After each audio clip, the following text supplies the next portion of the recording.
Hey everyone, it's Elise and I'm back with a DIY wig tutorial. I'm going to be using Freetress Jamaican bundle weave. It's a synthetic blend weave and I'm going to be gluing the wig onto a weave cap. So first I'm going to start by putting a bonnet over my head to protect my hair and then a shower cap on top of that bonnet because I'm going to be gluing the wig onto a weave cap and I do not want the glue to seep through and touch my hair. I'm using this deluxe multi-use weaving cap that I got from the beauty supply store. This is usually the cap that I use to make wigs. So I'm protecting my hair with a bonnet first and then a shower cap, and then I'm going to put the weave cap on top, as you can see. This is my own little way of making my wig since I don't have a wig head to make my wig. I just find it easier to use my own head. You find that using a wig head works best for you, go ahead and do that. So again, I'm using Jamaican bundle weave tracks. It's Freetress brand. I have a number 4 and a number 1B 18-inch.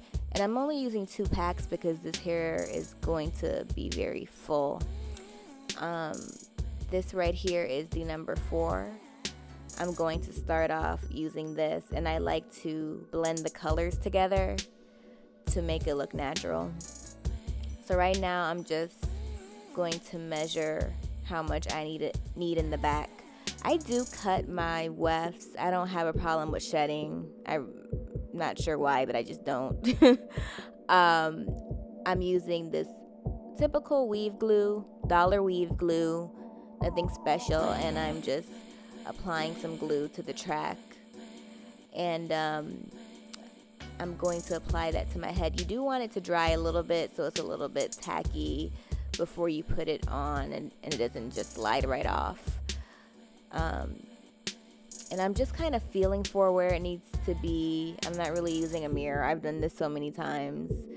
I'm just feeling for that placement, and you just kind of stick it on there. And I'm going to use a blow dryer to set the glue in place. Voila. And you just hit it with a little heat, and it sets the glue in place.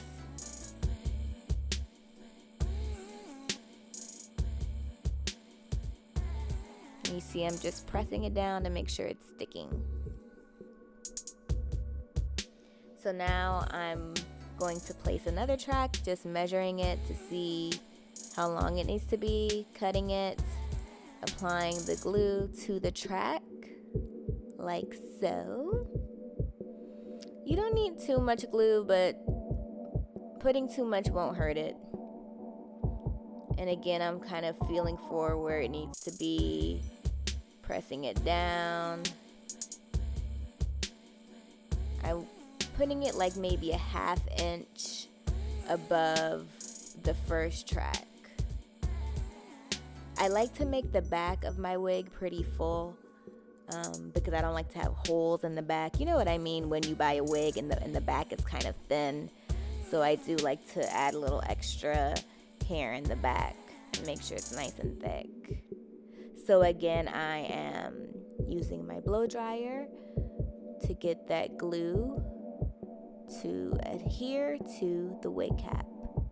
And you see the shower cap is protecting my hair so it doesn't go through. And again, just applying the 3rd track with glue.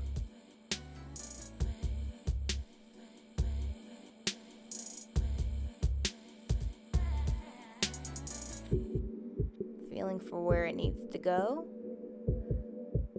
and sticking it on. Again, you may need to blow the glue a little bit to let it dry just a tad before you stick it on, and that'll help it adhere better.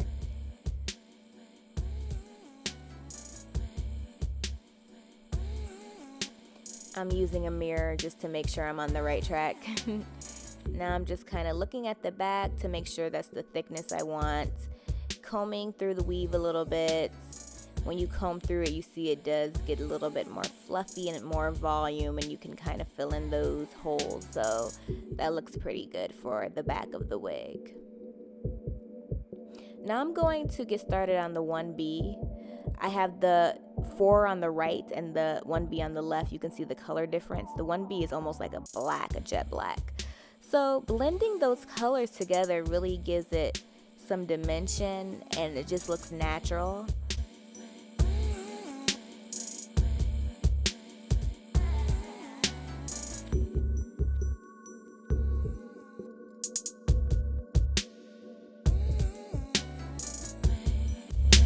Now, as you can see here, I'm going back to the number 4 color.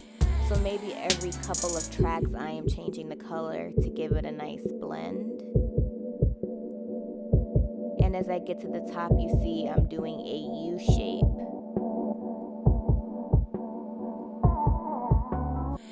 And I'm just going in a U.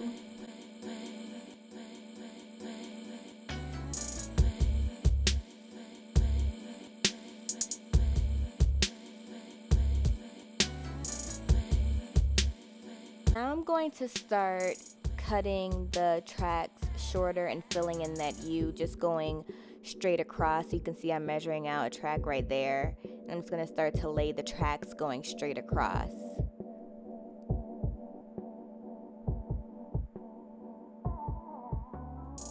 And I am getting closer to finishing it off. Almost there.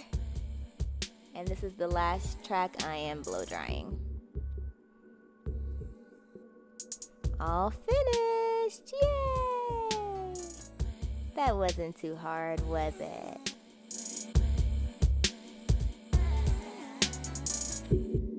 Okay, so now I'm going to take the wig off and take off that shower cap. You can see it sticking to the wig because the glue got on the shower cap.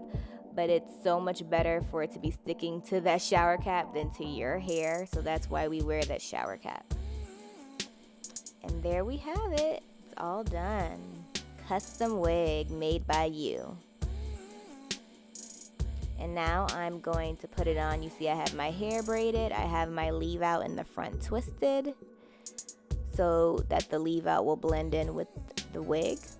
And now I'm just going to stick in some bobby pins because I did not sew on any combs to this wig, so I'm using the bobby pins to keep it in place. You can also sew down the wig if you would like, but for this video I'm not. So now I'm going to untwist my leave out.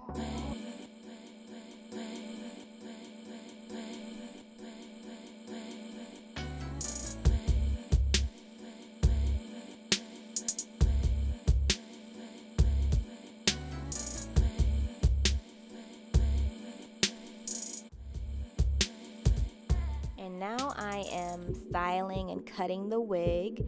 If you saw my other wig tutorial, I explained how I cut my wigs. I cut, going downwards to give it an angle, not closing the blade all the way to give it a nice natural cut. And I'm just cutting and layering the wig.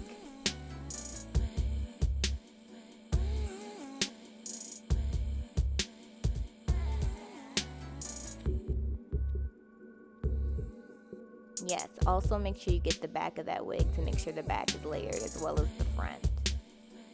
And there you have it. The wig is complete. I really love the feel of this hair, even though it's a blend.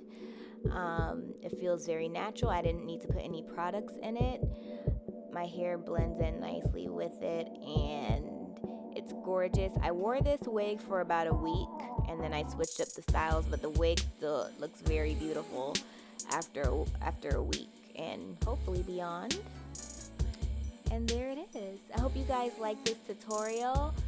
Please don't forget to subscribe to my channel. I have more wigs and weave reviews and beauty and makeup and all that stuff on the way. Thanks for watching. Bye.